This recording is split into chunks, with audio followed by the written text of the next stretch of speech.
How you doing? Welcome to another podcast. Today is about trauma, and I wanted to cover this because number one, I've been doing a lot of study on trauma and its effects on people's lives, and number two, because I've gone through my own times of trauma where life just kind of seemed to come to a halt, a grinding halt, and it was really hard.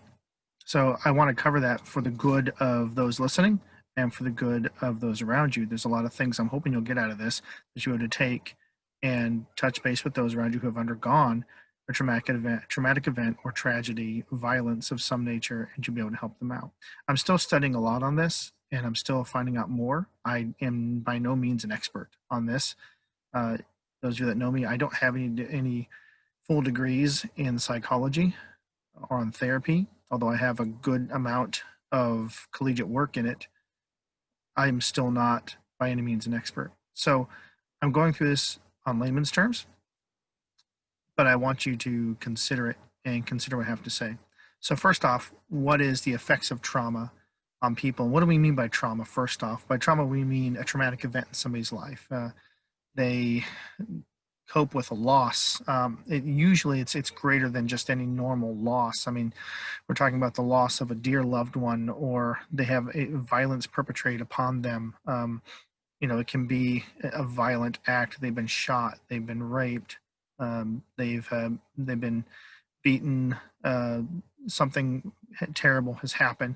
It could be a life-altering event that happened that they didn't expect, that took things away from them. So for some people, that's going to jail, being arrested, a lawsuit. There's a lot of things, or some kind of hefty accusation within the family that breaks apart their whole family. And then they lose everything they had, they lose their whole social structure. So that loss is what we're talking about. I think to give you a context, my study on trauma recently came out of the book of Jeremiah in the Old Testament, where Jeremiah is talking about the invasion and destruction of Jerusalem at the hands of the Babylonians, how the whole country was completely destroyed and the people were taken off into captivity, women were raped, boys were killed, and everything was looted and plundered and burned, and it was just a tragic event. And there's obviously so many examples of that throughout history I could use. That's just the one that most recently was going through. But what trauma does to people, to visit that, is trauma, first off, always sends people into shock. And they're shocked at this occurring, and they can't understand how this happened. They can't speak. That's the second thing, is muteness. They're unable to express it or comprehend it. Shock is kind of like you don't know what to do with yourself now, and you can't move forward. You can't get things done. You can't be productive again. You don't know how to deal with it. Muteness is you can't express it. You can't comprehend it. You don't know exactly how to comprehend something like that happening. If all of a sudden someone came in and burned your whole village to the ground and half your family died and you all had to move out of your home and now you're living somewhere else on the road. I mean, yeah, shock will happen. And then after that, you can't describe what's going on. There's a muteness. There's an inability to express. You can't come up with words. And then, of course, what follows is a loss of meaning just in life, because all the paradigms that you used to have suddenly go out the window. The paradigms of a social structure, your achievements, the things that you used to draw value from. One of my own stories, I went through a couple of times that this happened to me. Well, one of the more latter ones was when I was laid off from a very, very well-paying job, really unexpectedly. They just sat me down and said, "This is your last day. Here's your terms. You can take it or leave it." And then they showed me out the door. And I got walked out as if I was a criminal or something like that. And it was just very heart-wrenching to be treated that way after having worked so hard to develop my career, to be treated that way. And I was in shock. I remember the whole drive home, I was just glazed eyes, just not knowing what was going on, couldn't have very deep thought. And I was unable to kind of express it for a little bit, unable to really put into words what had happened. And then, of course, the loss of meaning came right after that, where basically I had staked my value on my ability to earn for my family so much that all of a sudden now I had no income. I had no way to provide for them.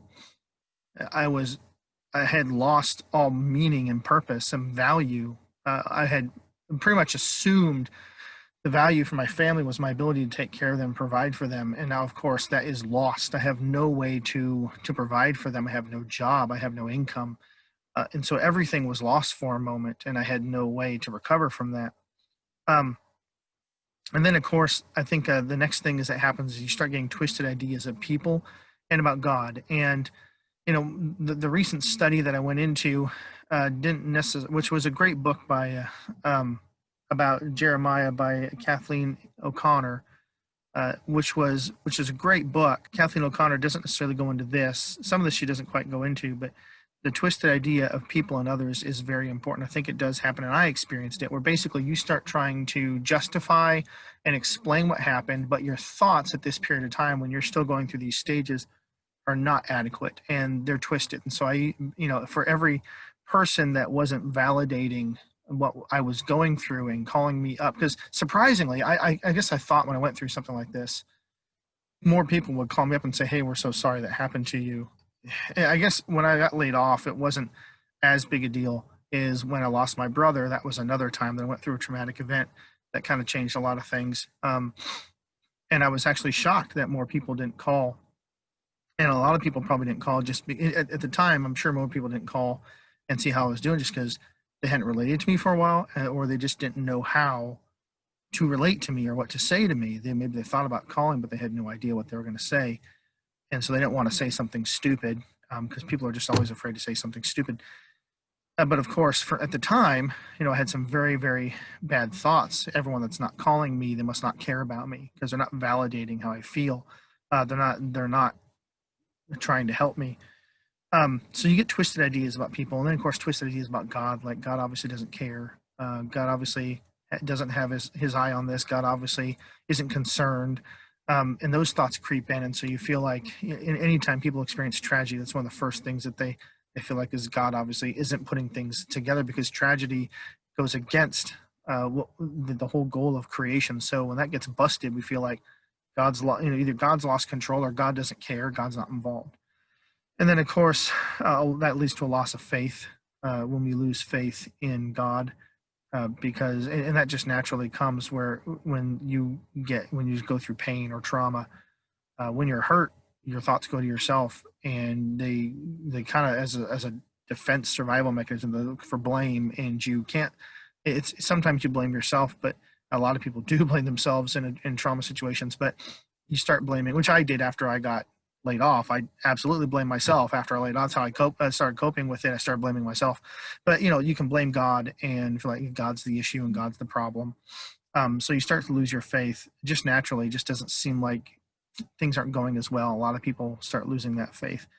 And I don't say everybody does that. Some people respond in the face of tragedy by really clinging to God, but some people do not.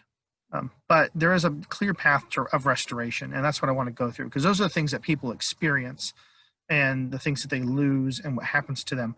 But there's a clear path of restoration that I see, and I see that played out throughout history. Certainly see it played out in the book of Jeremiah with how God talks through Jeremiah.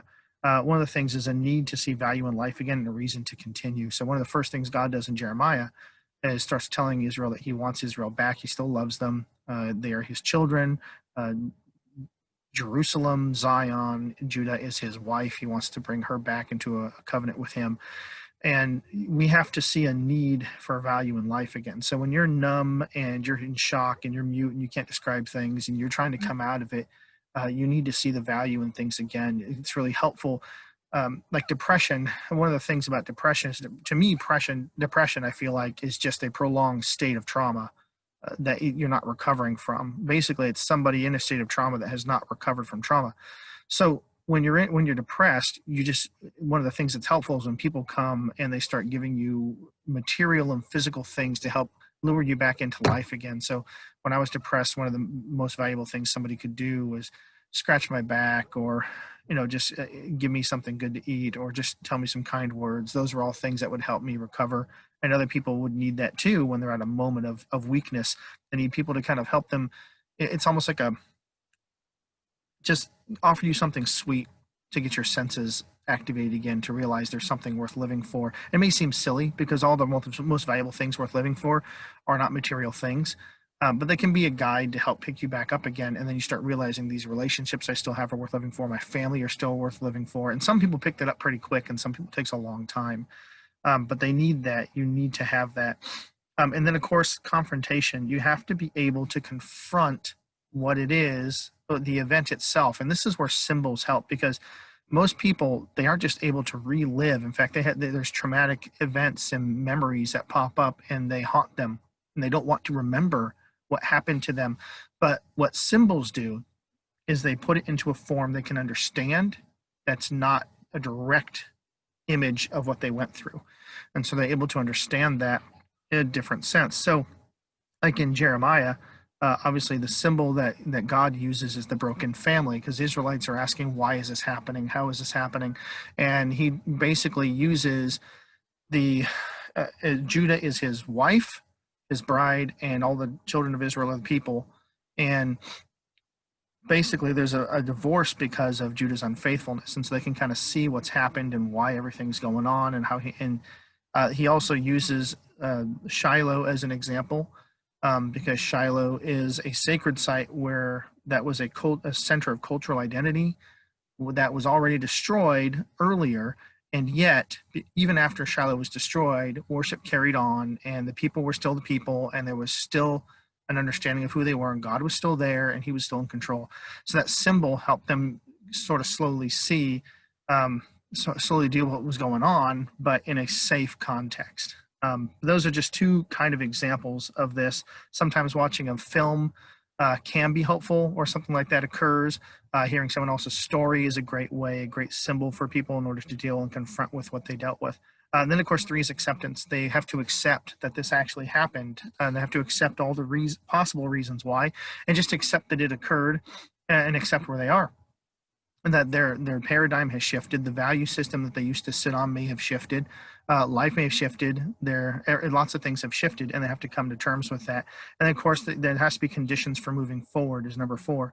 So there has to be some kind of, they have to have some kind of, I can do this, and I'm going to do this and move forward. And that leads to, of course, a sense of control, which is what that's about. So if there's a sense of control, what that does is it's a survival mechanism. People can't move forward, and they can't act in responsibility, self-responsibility, accountability, if they don't have a sense that they can control things or control destiny. So they have to be able to control that. If they can control that, they have some semblance of control over that, then they can move forward, and they can feel confident in that. And that's valuable. They have to have that. So there has to be conditions for moving forward that they can understand, something they can grasp onto concretely, that they can move forward. And then, of course, a sense of control in order to avoid this from happening again, to be able to keep this from occurring again. They have to have some kind of control over something. Obviously, in the case of Jeremiah, the book of Jeremiah, the people of Judah had to have a sense of control through God and his promise to help take care of them, to bring them into a new vision of a new covenant that was going to be better. It wasn't going to be corrupted like it was before. It was going to do all the things it was supposed to do, take care of the weak and the widowed and the oppressed, and then people would have strong moral values that would not take advantage of each other. All of that was important, and he was going to take care of those who had wronged them, the Babylonians, that basically he would not let them get by in doing what they had done. And they needed that in order to understand that God had a sense of control over their lives, and that he was still on top of things, regardless of what happened. So through God and his promise to Israel, they had a sense of control. And you can do that in someone's life, is, when they finally accept what's going on, and you offer them, and they find conditions to move forward, you can help them find those conditions and put them to task on something, help them see something good worth going for, and then put their mind and task to it, get them back to work, whatever it is, help them focus on people that they need to protect and that thing that was worthwhile, help them invest in that again. So they have a condition moving forward, and then give them a sense of control through that process. And so they should naturally kind of develop that, but by you being there for them, and you stabilizing with them, and just having other people to count on, whatever it was that shook the foundation earlier, help them remove that, so that they feel like this isn't going to just happen again. If they were assaulted, remove them from the situation where they were assaulted. If they were dealt with a financial crisis, help them stabilize to a place where they can't go through that crisis again, and they won't have that happen again. And then, of course, number 6 is restored trust in God and in life. And that comes with a sense of conditions are met on both sides, by life and God, and by us, and in what we do. And then, of course, the sense of control leads to, we can trust each other again, we can move forward. And then, of course, The last one is the mature part, which is understanding of why this had to happen. And for me, I went through, when I went through a terrible, when I lost my job, I'll just use that one. When I lost my job, it was hard for me to understand why this happened. And I had a dream about it. And, it could have been straight from God. It could have been just an anxiety dream that was revealing my inner thoughts. However you want to think about that yourself. I'm just going to tell you that in my dream, what I was pretty much understood was that in my life, something corrupt that would have been bad for me if I had given that to other people had kind of come and set in. And most of it was good. Like 99% of it was of all the personality I had, the spirit I had, the character I had. 99.9% of it was good. There was just this one part that had tainted it, and it was unfortunately just having it in there at all was such a taint that it basically poisoned everything about me. And so basically that had to be dealt with, and me losing my job and ending that career path dumped all that out to restart and start over again. And so that takes maturity. It really does. You can't just accept that when you're in stage 1 or stage 2 of recovery. You're not going to see that.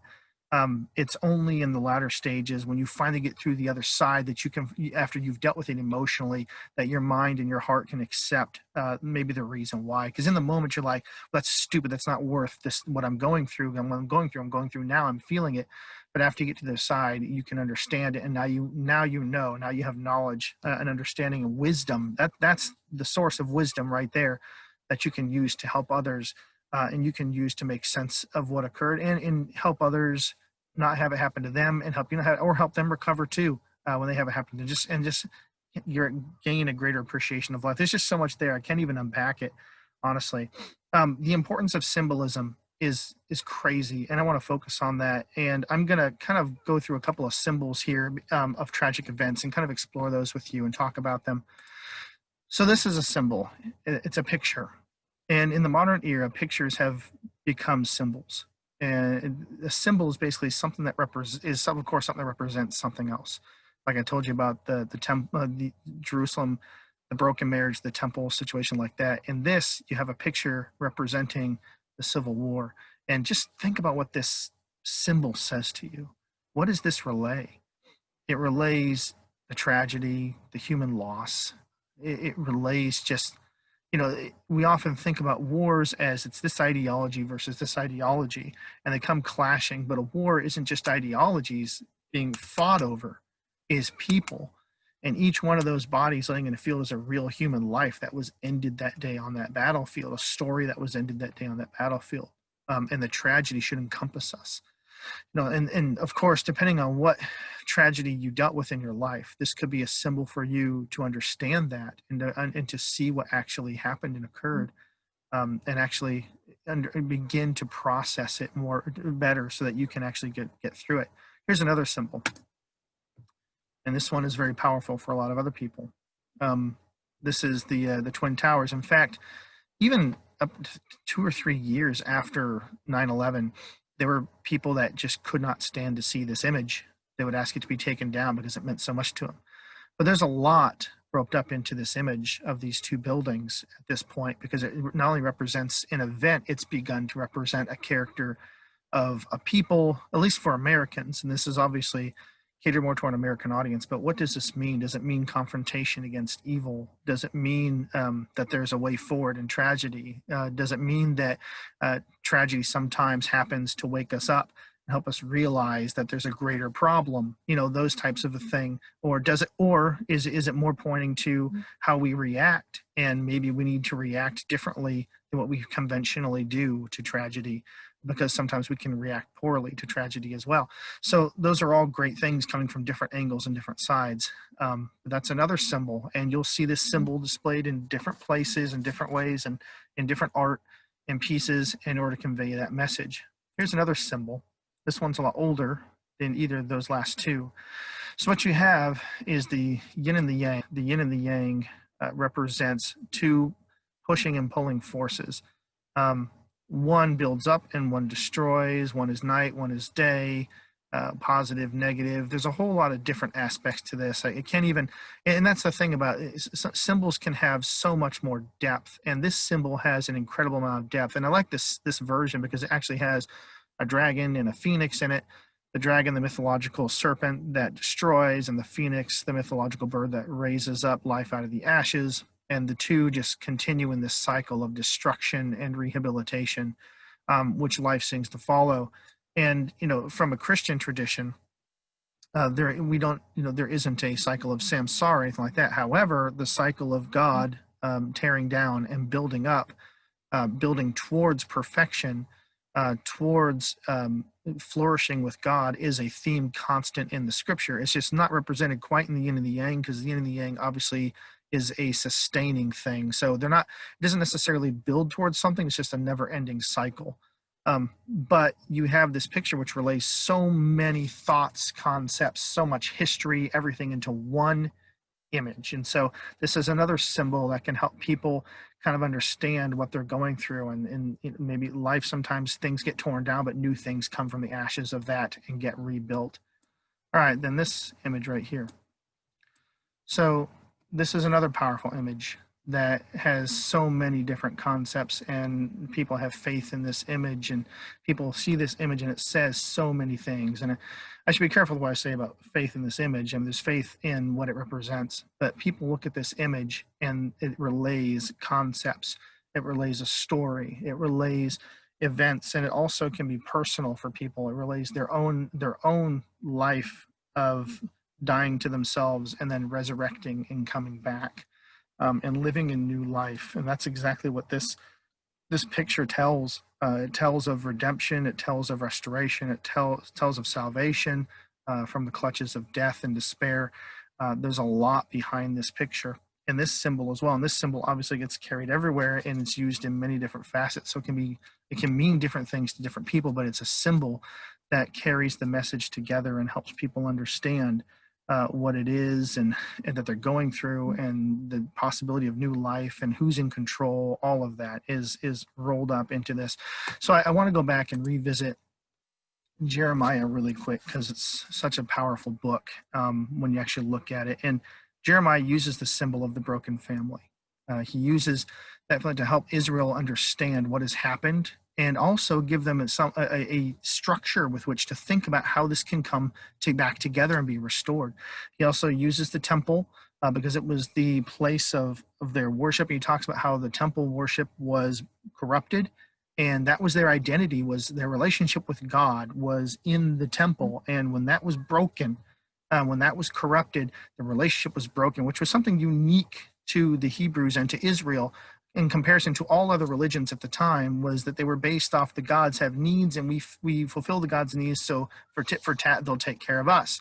But the other way around this is that the Hebrews and the Jews actually had a very, very different mindset, in that theirs was about relationship, and that relationship was what held them together. God did not need anything. That's stated over and over in the scripture, but God wants a relationship with his people. And so the broken family was a beautiful image of what God actually wanted, as opposed to what the Jews thought that he wanted, which was, let's just appease him with the sacrifices and the things that we think he needs, and then he should take care of us even though we worship other gods. God didn't care about their sacrifices. And there's tons of scriptures like that say that, like Micah 6. And it's not about the sacrifice. It's not about what you give to me. I don't need anything from you. What I want is your devotion and our relationship.